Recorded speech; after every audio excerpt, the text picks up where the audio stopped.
Hola, ¿qué tal mis queridos amigos, empresarios, emprendedores, inversionistas y freelancers? El día de hoy vamos a platicar sobre algunas cosas que deberíamos empezar nosotros a saber, o si ya estás en el mundo de las inversiones, que podrías empezar a aplicar para no cometer errores a la hora de invertir. Comenzamos.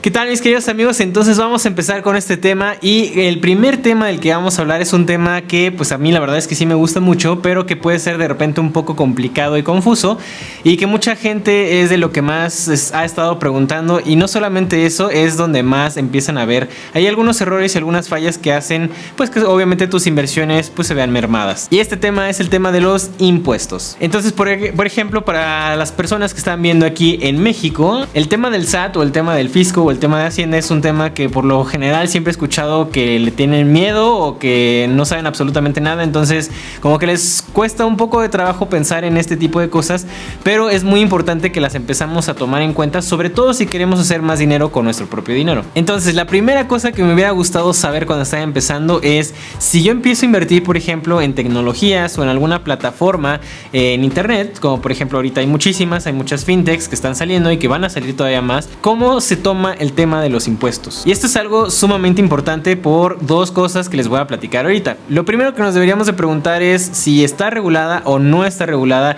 esta empresa o esta fintech. Ahora, por ejemplo, aquí en México hay algunos temas también que implica un poquito de la constitución también de la empresa y a qué se dedique, pero por lo general nada más hay que nosotros investigar si está regulada o no está regulada por alguno de los órganos del gobierno que pues obviamente vigilan todo este tipo de cosas. Ahora, ¿por qué es importante esto? Por ejemplo, si yo empiezo a invertir en una plataforma que a lo mejor no está regulada o no está respaldada por el gobierno, entonces ¿qué quiere decir eso? Que la forma en la que yo voy a tributar o que yo voy a empezar a pagar mis impuestos se suena muy diferente a que si por ejemplo estuviera regulada. Vamos a poner el ejemplo de GBM. GBM es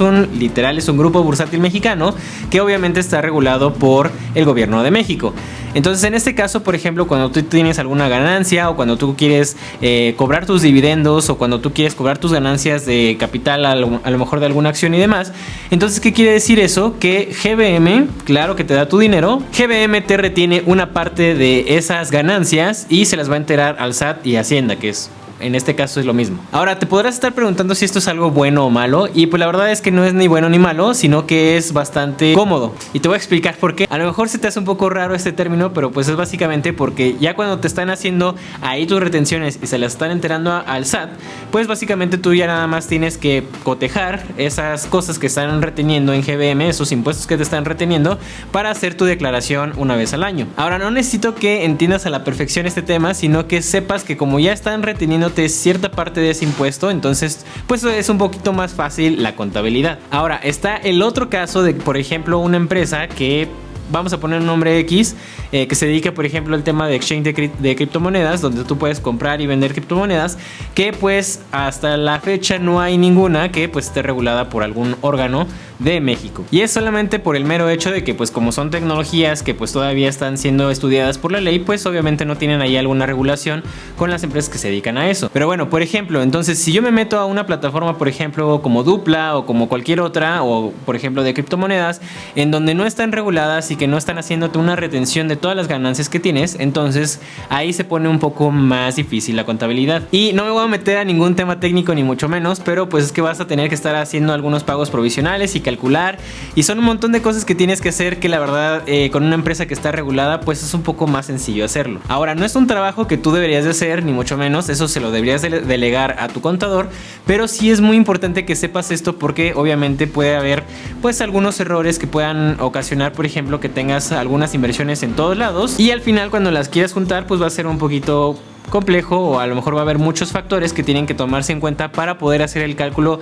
de tus impuestos. Ahora, el punto número 2 que tienes que saber cuando empiezas a invertir, o si ya estás invirtiendo, es qué protecciones tienes con respecto a tu dinero. Entonces, por ejemplo, aquí en México y en otros muchos países también existe lo mismo. Hay algunos fondos por ahí que te protegen con relación a tus ahorros o tu dinero invertido. Por ejemplo, aquí en México existe el IPAP, que básicamente te protege hasta cierto monto, que te voy a poner aquí abajo, que justamente lo que hace es que si de repente a lo mejor desaparece o que quiebra alguna empresa en la que tú tuvieras tu dinero, algún banco sobre todo donde tú tuvieras tu dinero, entonces lo que hace el IPAB es que te regresa ese dinero hasta cierto monto. Tiene obviamente un tope, que es el que te pongo aquí abajo. Ahora, ¿por qué es importante saber esto? Porque obviamente si tú empiezas a meter tu dinero en un lugar, en alguna empresa, en algún banco, que obviamente no tiene esa protección del IPAB, pues lo que va a suceder es que si se desaparece o si de repente se va el dueño y deja la empresa, etcétera, y se lleva todos los millones o todo el dinero que estaba ahí, pues básicamente te quedas en ceros. Entonces por eso es que es bien importante y bien relevante que te pongas a investigar, porque por ejemplo también para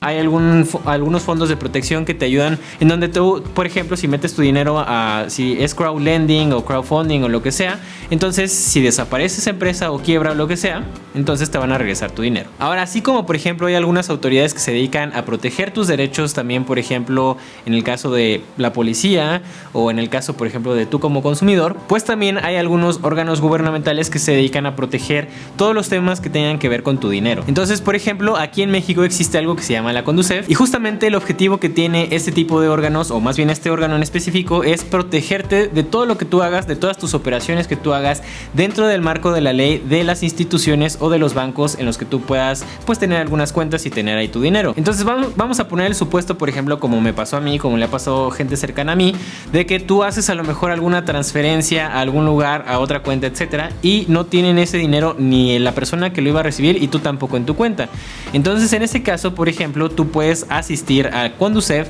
y presentar un reporte para que te diga los bancos, porque casi siempre se lavan las manos, pero ellos tienen la obligación de decirle a Conducef y decirte a ti como usuario exactamente dónde queda ese dinero. Y no solamente para ese tipo de operaciones, también por ejemplo para seguros, para fianzas y para otros instrumentos financieros. Entonces en mi experiencia la verdad es que la Conducef sí hace su trabajo, sí asigna recursos a que tú por ejemplo puedas tener una solución o una explicación acerca de lo que esté pasando con tu dinero, y es muy importante que tú lo conozcas para que si llega a pasar cualquier cosa tú tengas una forma de defender. Ahora, hablando de protección, por ejemplo, así como existe la Conducef y existe por ejemplo el IPAB, también hay otro órgano gubernamental aquí en México que te ayuda por ejemplo a defenderte contra casos, por ejemplo contra el SAT o contra Hacienda, y ese es un órgano gubernamental que extrañamente no es tan conocida como los demás, y que me imagino que también en el país en el que me estés viendo pues también existe algo muy similar, y ese órgano se llama PRODECON, que es básicamente la Procuraduría de Defensa del Contribuyente. Aquí por ejemplo si tienes algún caso de a lo mejor que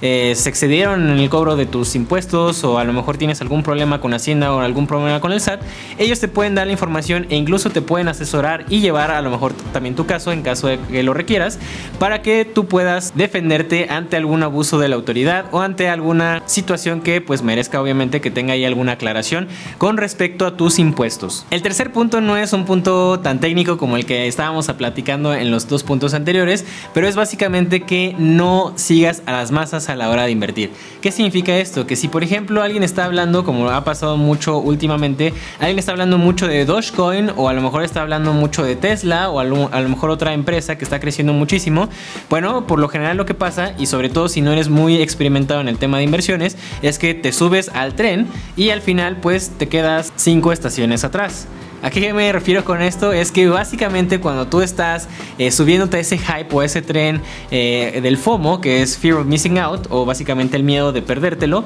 lo único que haces es perder dinero. Entonces mi recomendación para ti, mi querido amigo y amiga inversionista, es que te pongas a investigar desde antes, que empieces tú a meter tu dinero. Y eso justamente me lleva al punto número 4. El punto número 4 es qué tipo de inversionista decides tú ser. Entonces para mí existen 3 tipos de inversionistas que digamos que son globales, como la forma en la que yo lo veo, porque justamente tienen algunas características y de ahí se desprenden algunos otros. Por ejemplo, el primer tipo de inversionista es un tipo de inversionista más activo, pero que se dedica solamente al análisis técnico. El análisis técnico básicamente es la lectura y la interpretación de las gráficas o de los gráficos, por ejemplo, de las acciones, o a lo mejor de alguna criptomoneda o algún otro activo financiero, como por ejemplo también los commodities, y que con base en algunas estadísticas y con base en algunos modelos matemáticos pueden o tratan de predecir el precio que se va a presentar en a lo mejor un día o en algún margen de tiempo determinado. Ahora, yo por ejemplo en lo personal no soy muy adepto de este tipo de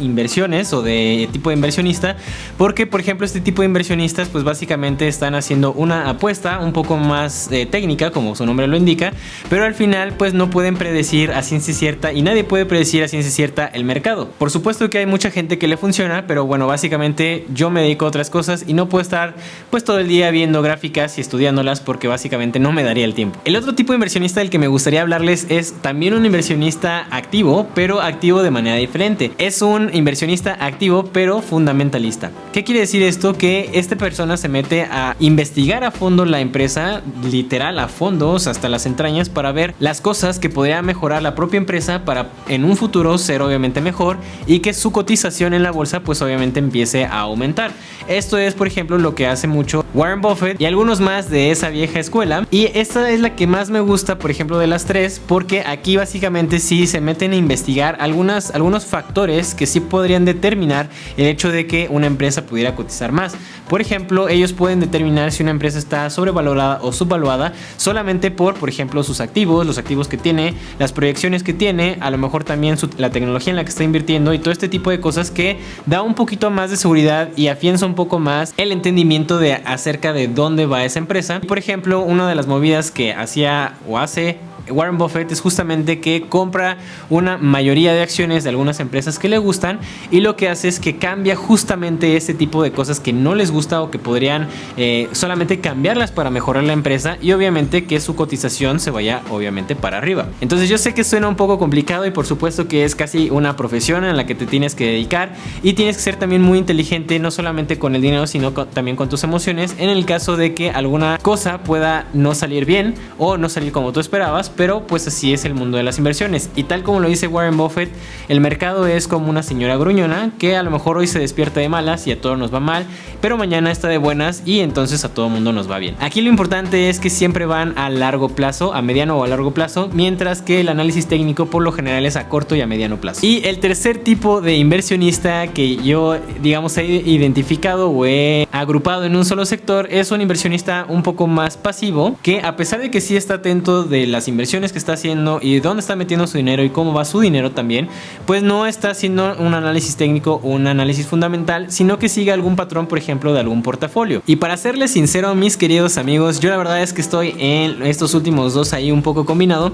porque la verdad es que yo sí sigo un portafolio entre comillas, porque sí me enfoco a estudiar un poco más el proyecto, un poco más la empresa, etcétera, pero no a tal punto en el que lo hace un fundamentalista, pero también balanceo un poco mi portafolio hacia donde yo quiero seguir o hacia donde yo quiero estar, metiéndole en mi caso mucho más al riesgo de poder subir o aumentar, pero por las condiciones en las que yo estoy. Entonces si tú por ejemplo quieres ser un inversionista pues un poco más pasivo, en donde nada más lo único que quieres hacer es hacer crecer tu dinero de una forma pues relativamente pasiva pero pues continua, entonces podrías seguir, como ya lo platiqué en alguno de los videos anteriores, el modelo de Swensen, o por ejemplo el All Season Portfolio que habló un poquito Ray Dalio en el libro de Money Mastery the Game de Tony Robbins. Y así puedes empezar a ver también crecer tu dinero, obviamente no gigantescamente como lo puede hacer a lo mejor como los otros dos tipos de inversionistas, pero pues obviamente va a seguir creciendo conforme el tiempo, y al final el interés compuesto va a ser de las suyas y te va a ayudar obviamente a tu favor. El siguiente punto es no tomar en cuenta los factores externos que no están digamos incluidos a veces en algunas de las inversiones. Uno de ellos por ejemplo es el tema de la inflación. Por lo general cuando te empiezan a hablar de rendimientos y demás, nunca te fijas en las letras chiquitas, por ejemplo de una cosa que se llama GAT, que es la ganancia anual total, y básicamente lo que te dice este número es lo que tú vas a obtener de tu inversión después de descontarle por ejemplo la inflación estimada de ese año. Entonces lo que yo hacía antes era que empezaba a invertir pero no me empezaba a fijar en lo que significaba meter cierta cantidad en este instrumento de inversión. Por ejemplo, en el momento en el que estoy hablando ahorita, los CETES por ejemplo te están dando exactamente o un poco menos de lo que se estima que sea la inflación para este año. O sea que básicamente si tú empiezas a invertir en el gobierno de México, pues básicamente vas a tener el mismo dinero del que tienes ahora, a lo mejor sí puedes tener o seguir teniendo tu mismo poder adquisitivo o un poquito menos, pero pues al final no estás generando dinero y eso es algo que pues debes de evitar. Otra de las cosas que entran en este punto es justamente, por ejemplo, toda la impresión de dinero que ha habido pues en los últimos años y sobre todo en el último año debido a todo el tema de la pandemia, que por ejemplo ha sido un gran impacto muy fuerte en Estados Unidos y que se han impreso literal trillones de dólares. Es literal como si esta hoja de papel significara que es mi dinero y de repente yo empiezo a sacar otra hoja y otra hoja y otra hoja de la nada. ¿Te imaginas lo que eso podría impactar tu dinero? Entonces por eso es que es muy importante que también te pongas a investigar y que escuches las noticias acerca de lo que está pasando generalmente en el mundo, no solamente en la ciudad en donde vives, para que de alguna u otra forma tú puedas empezar a prevenir lo que podría pasar con tu dinero. Si no tomas esto en consideración, ahorita por ejemplo podrías estar invirtiendo en CETES y pues al final te darías cuenta a final del año que pues tu dinero vale exactamente lo mismo de cuando tú empezaste hace un año. ¿Y esto qué quiere decir? Que el costo de oportunidad de tú haber dejado este dinero y no haberlo invertido en alguna otra cosa que te pudo haber dado a lo mejor 1% más o 2% más, pues fue la diferencia a lo mejor entre $50, $100 o incluso hasta millones de dólares. Y el siguiente y el último punto es no medir lo que tú estás haciendo ni tampoco tu crecimiento o decrecimiento que has tenido con respecto a tus inversiones. ¿A qué me refiero con esto? A que por ejemplo cuando yo empecé no tenía un registro o un libro de registros de lo que yo estaba haciendo, entonces realmente no sabía si yo estaba creciendo o estaba quedándome exactamente igual a como estaba antes, porque justamente no tenía que medir. Y esa es una de las cosas más importantes que deberías empezar a hacer si es que no lo estás haciendo ya. Para eso, por ejemplo, te recomiendo una hoja de estado financiero como la que yo te dejo aquí en la descripción si es que la quieres descargar o la quieres copiar a tu Google Drive, para que tú vayas midiendo mes con mes cómo van aumentando tus inversiones o tu dinero, o incluso también si estás o no perdiendo dinero. Esa hoja no solamente te dice eso, sino que también te dice qué tan cerca estás, por ejemplo, de tus metas. En este caso, la principal meta sería llegar a que tus gastos sean igual a tus ingresos pasivos. Y hasta aquí llegó el video de hoy, mis queridos amigos. Espero que les haya gustado muchísimo. Por favor, déjenle un super mega like, suscríbanse a este canal para saber más información como esta y denle click a la campanita de notificaciones para ser los primeros en enterarse y poderlo llevar a la acción, porque luego de repente a lo mejor dejas de ver el canal durante 1 o 2 semanas y a lo mejor la noticia ya fue y ya no pudiste subirte a esa oportunidad de las que les hablo. Mi nombre es Eric y esto fue Ericardo Te Platica. Nos vemos en la siguiente.